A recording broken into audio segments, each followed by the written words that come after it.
would allow you to think that it's John the Apostle. I'm just going to take the assumption that it is in here.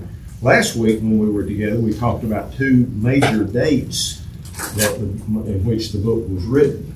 One was the mid-60s, one was the mid-90s. And that will impact how you view the book. So I'm saying to you up front, we're up and good. Going. Thank you, guys. No problem. Aren't IT people great? Yes. I feel good if I just get the phone turned on in the morning. It's going to impact, when it's written, would impact how you see the book. And I'm going to tell you now, there are lots of different ways of looking at it. And I can't tell you, I can't dig my heels in and say this is right and all these others are wrong. I'm going to share with you some various things, and I'm going to tell you how I feel and why that is the case. But let me just give you an example. I referenced the book by W.B. West Jr. called Revelation Through First Century Glasses. And that's a good book. It's a very good book. And it's what I'm going to encourage us throughout the study to look at the book as if we were looking at it through first century glasses. In other words, put yourself in the place of those recipients in the first century that were getting that first generation of people that were getting the letter. What did it mean to them? How did they interpret a certain passage? That'll help us go a long way. But having said that, I don't agree with everything that's in that book because W.B. West took the stance on the 666. Now, everybody always wants to talk about that when we get to Revelation. What about the 1,000-year reign? What about the number 666? W.B. West laid out a firm stance. It was just unquestioned in his mind that the number 666 represented Caesar Nero. Incidentally, Caesar is a title, it's not a name. So when we talk about Julius Caesar and Augustus Caesar, and Caesar really can be applied to all of them. So Nero was the emperor during the 60s. And he was convinced that 666 was referring to Nero. I don't think so at all. We'll even touch on today a little bit, maybe when we get to the discussion on numbers and colors today, on kind of what I feel like that passage. And we'll talk about it in depth when we get over there to that. But I don't think it represents a particular man. There have been people who have tried to apply it to Nero, to Hitler, to even people in our own generation. And so we'll talk about that later when we get to it. Point being that no matter what commentary you pick up, you're probably going to find parts that you agree with and parts that you don't agree with. So there's where we are with that. So when we left off last week, we were talking about the historical portion of the culture in which the book was written. And after class, there were some questions that I thought we would visit again, albeit very briefly. The question, one of them was about this emperor worship. That was very much a part of the persecution that led to the book. Christians were being persecuted, even to the point of being fed to the wild animals and crucified and so forth. We talked about all the horrible things that were happening to them, but a large part of it was because of the emperor worship and that Christians refused to bow to the emperor, and that would cost them their life in some cases. So the question was, where did emperor worship start? I'm not going to spend any time on this at all, but emperor worship really has been part of the cultures throughout time, even Japan. If you remember the Japanese back during the last century that worshipped their emperor. Well, in the case of the book of Revelation that we have here, I've got 5 names up here. Julius Caesar being the first one. I've got an asterisk beside his name because he was not he was not really known as the emperor of Rome. The first emperor of the Roman Empire was Augustus Caesar. But this is part of it, because Julius Caesar, in the years 49 BC to 44 BC there, and he was a great military leader. And the Roman Empire, actually wasn't the Roman Empire, it was the Roman Republic at that time, but it was so divided and in such turmoil everywhere that Julius Caesar, the great military leader, was able to kind of put down all of it and bring everything together to the point that the citizens of the Roman Republic said he couldn't have done that without divine intervention. And so they began, in matter of fact, in the year 45 BC, which was the year before he died, they erected a statue that said to the divine God or something like that. They referred to him as a god in that statue. The next year, in 44 BC, he was assassinated. Augustus Caesar was his nephew whom he had adopted. And Augustus Caesar actually followed him, and in the process, in these intervening years here, the Roman Republic became the Roman Empire, took over all those adjoining nations, and became the Roman Empire. And Augustus Caesar was the first emperor of Rome. Now, the inscription on that, let me look here to be sure I'm getting it right. The inscription on that statue to Julius Caesar was "To the invincible God." I'm going to put that up on the next screen for you in a minute. To the invincible God. Well, Julius Caesar, if he was the invincible God, then Augustus Caesar referred to himself as the child of God. So you've got this lineage now of divinity, supposedly, within the leadership at Rome, and Caligula and Nero and Domitian, there were just emperors that followed along the way. So, incidentally, Domitian here ruled from 81 to 96, and I'm very confident that the Revelation was written in the latter years of that. Why do you say that, Glenn? Because I mentioned to you before, Irenaeus.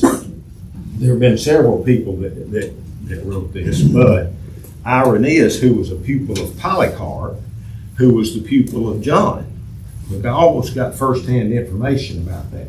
And Irenaeus said that the Revelation was written 6 decades after the Ascension. So you got the Ascension there in the early 30s, and 6 decades later puts it over in the mid-90s. Domitian was on the throne at that particular time, and as a matter of fact, I think Irenaeus made mention of the fact that it was written during the reign of Domitian. But here's what I wanted you to see as far as what led to emperor worship. You've got Julius Caesar here, who the people began to say he couldn't do what he did without divine intervention, and they erected a statue, and on that statue they put "To the invincible God." His nephew comes along and becomes the first emperor of the Roman Empire and refers to himself as the Son of God. And then Caligula and Nero all participated big time in emperor worship. And Domitian referred to himself, and I'm not going to attempt that Latin phrase there other than to say in parentheses that means Lord and God. And so Domitian really required the emperor worship. He really required the people to bow to him. And I'll say this, by 81 AD, which is when he began to reign, Christianity had really spread to all of the Roman Empire. And I put this map up here just to remind us of that the 7 churches of Asia are all found there in what we would call Asia Minor, modern day Turkey. And that was a particular hotbed of emperor worship. So all of these churches here were undergoing severe severe persecution. I put these three up here because I've referenced Fox's book of martyrs before.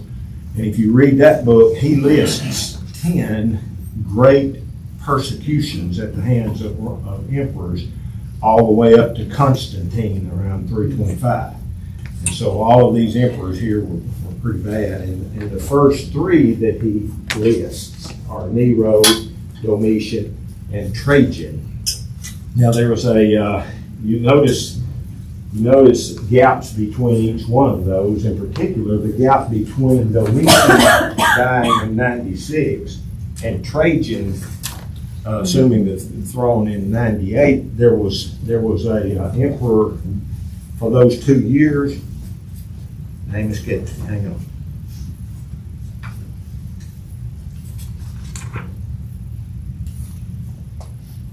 Nerva, Nerva.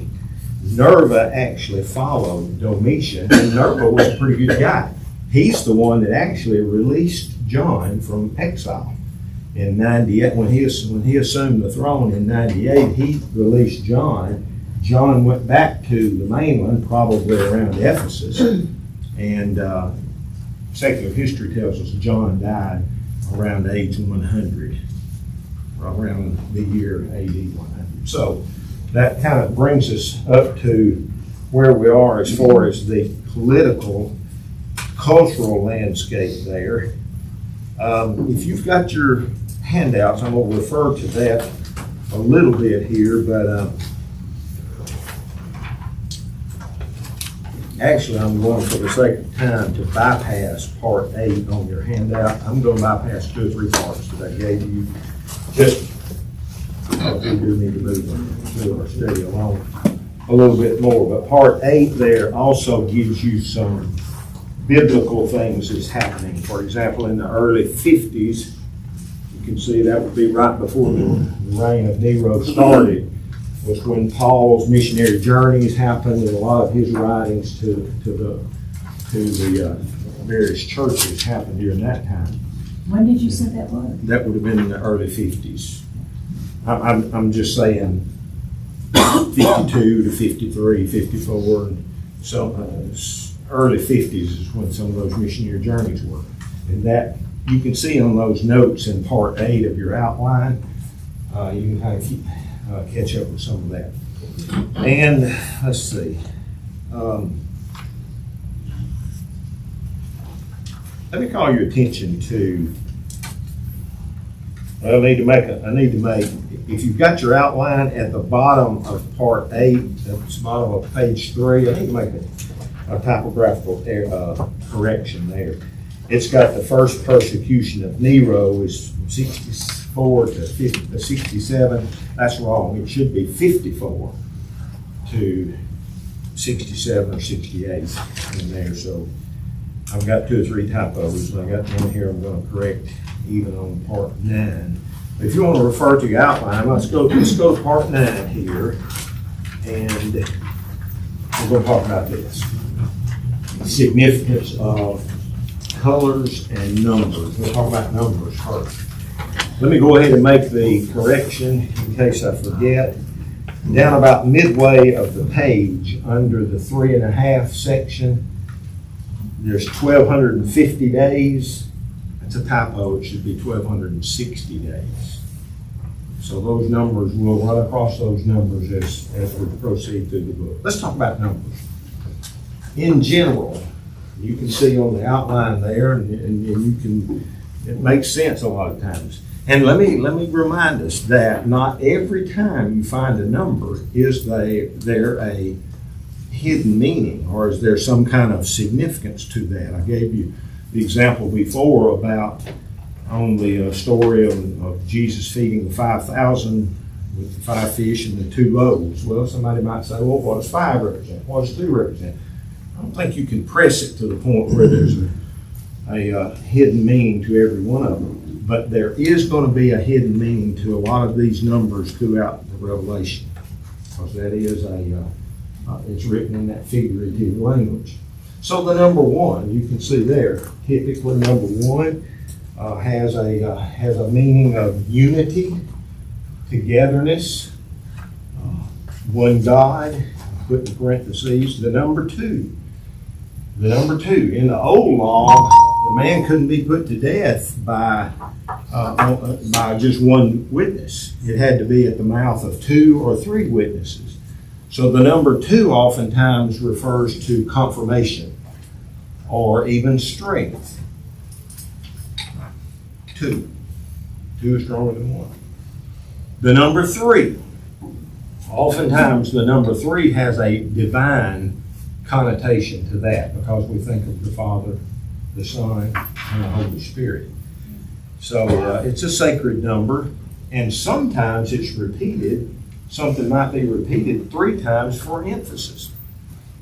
For example, in the book of Revelation, we'll find the heavenly hosts bowing before the Lord, and the first thing they say is, "Holy, holy, holy."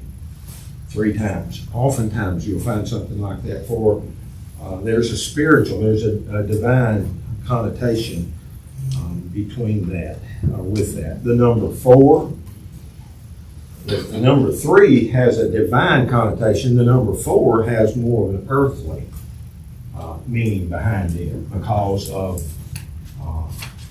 the 4 directions, north, south, east, and west.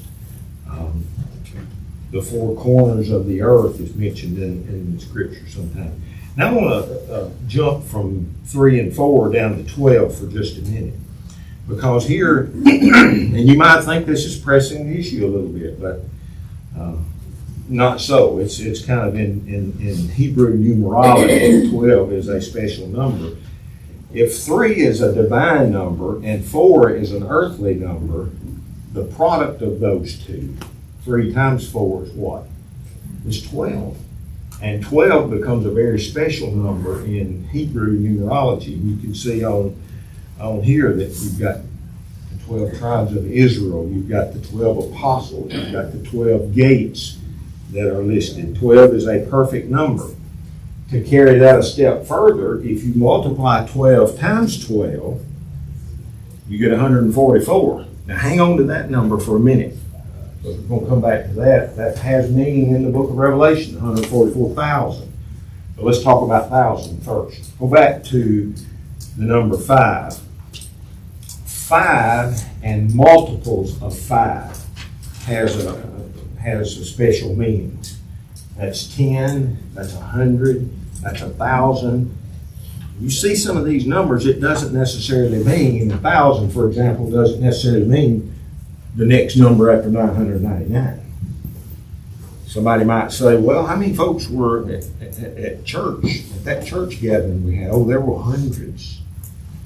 There were thousands of people at that ball game. See, it's just it's a round number. Why do we not say, if we're saying there were hundreds of people at the gathering, why do we not say, oh, there were 90s and 90s of those people? There were 70s and 70s of those people. No, but hundreds, see, we understand. Somebody says, oh, there were hundreds of people, and we understand they're not talking about a literal number after 999 or 199 or something like that. So 5 and multiples of 5 is often talked about in the way of numbers, or time, for example. Skip number 6 and go down to 7. Now, many times here I've referred to the fact that 7 is a really special, unique number in Scripture. We're going to see this a bunch in the book of Revelation. The 7 blessings and the 7 cursings and the 7 beatitudes and the 7 this and the 7 that. 7. 7 is a number that represents perfection, completeness, or inclusion. So if 7 is perfection, what would you think 6 might represent? Incomplete. What? Say Incomplete or imperfection or incomplete. Something short of perfection. That's the number 6. Now I might say to you here, I'll say this and we'll visit more when we get over there to it. But that's what I think the number 666 represents. The number 6 in general is a number that represents imperfection, evil. Okay? Well, what do we say about repeating something 3 times? Sometimes something is repeated 3 times for what? Emphasis. Holy, holy, holy. It's my thought that the number 666 doesn't represent a man, emphasis on a, doesn't represent a man. Man and his actions that are incomplete and being able to. Well, here's the deal, and we'll get to it in weeks to come. But the Greek text of that doesn't say, and 666 is the number of a man. It says 666 is the number of man. Doesn't have the article in it. Well, in general, man is imperfection. Man is evil in general. And so in my opinion, that's just referring to that. We'll talk about that more in time to come. Okay, so numbers. All right, you've got 10. Again, the multiples of 5 is listed like this: 5, 10, 100, thousands. Those multiples of 5 is often found to represent time and other things, but 10 is again a number that's representative of multiples there. And I want to say something here about, I've got in your outline, I'll tweak it just a little bit. I got multiples of 10, like 100 and 1,000, is perfection or fullness or a long indefinite period of time. Sometimes it's a short period of time. Now let me give you an example of that. When we start talking about one of the churches in Asia to whom the book was written, and it'll say this: you're going to receive persecution for 10 days.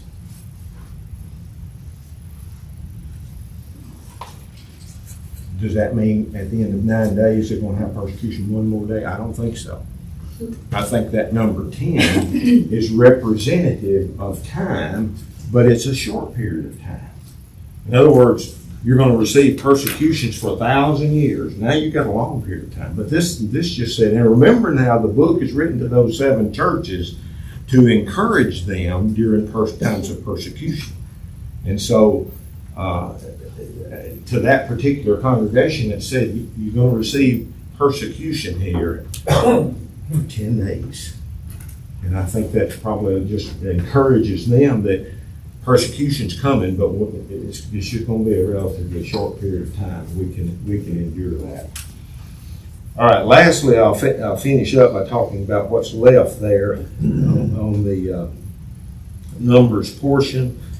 When we get over here to, we don't have anything to write with, I'll just call it out. There we go. We're going to run across that. We're going to run across that. We're going to run across this. Numbers. Now, again, I go back to 7 being a perfect number. So what's half of 7? 3.5. All right, so 3.5 here is going to be less than perfect. So we get over there and start talking about 3.5 weeks or 42 months or 1,260 days. Incidentally, you know that all 3 of these things up here represent the same time? 42 months is 3.5 years.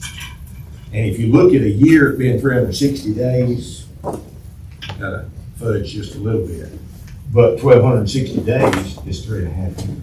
So all of these figures right here represent the same time. So when we get over there and we talk about something happening for 42 months, let's don't literalize that to be, well, that's 39 months and then just one more before 41 months and then one more be 42 months. No, it's not literal. These are time periods here that's representative figuratively of something that really has its base up here in half of perfection, half of 7. So that's all I want to say about numbers, unless you have something you want to add or a question or a comment.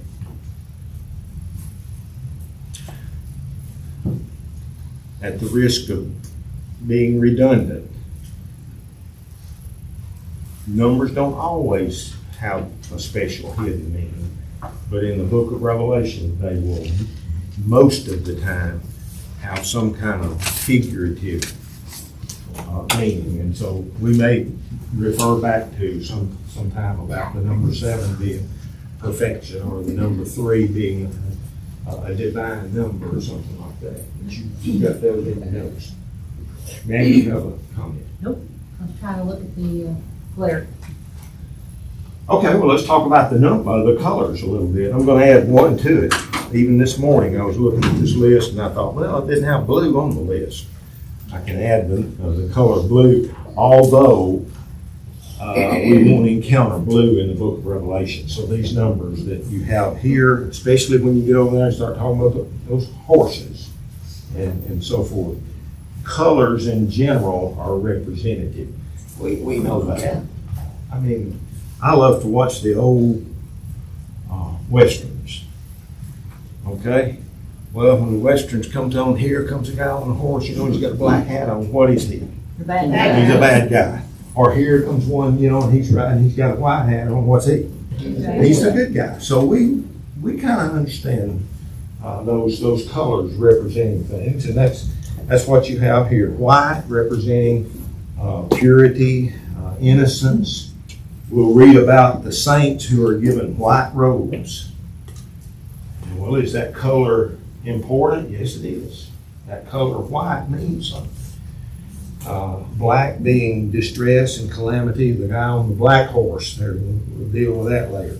Red is usually associated with war or bloodshed, because red is the color of blood.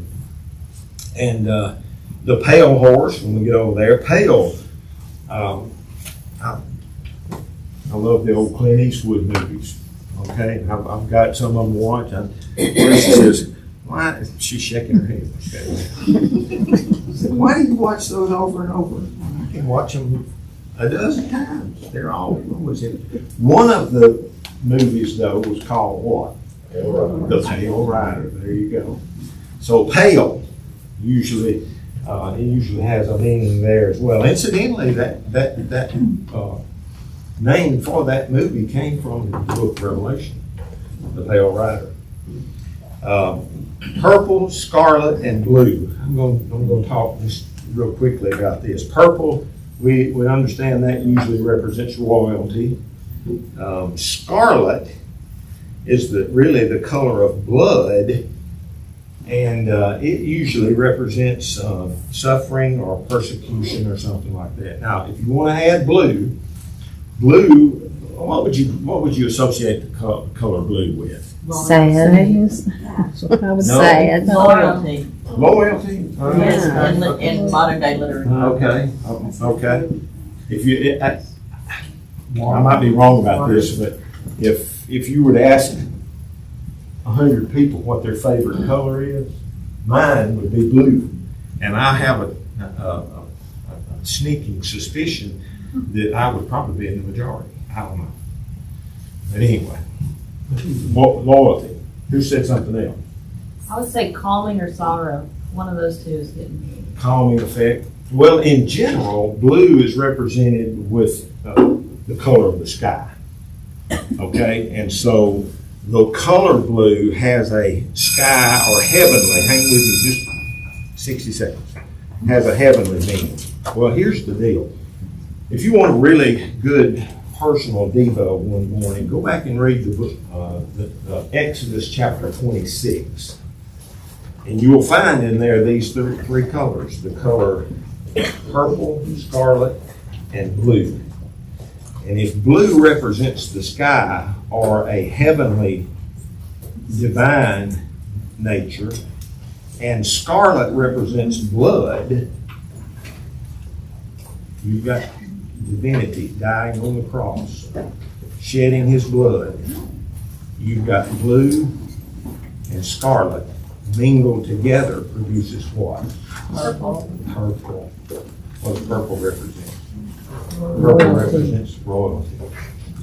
So I think I think those colors are not given to us just by happenstance.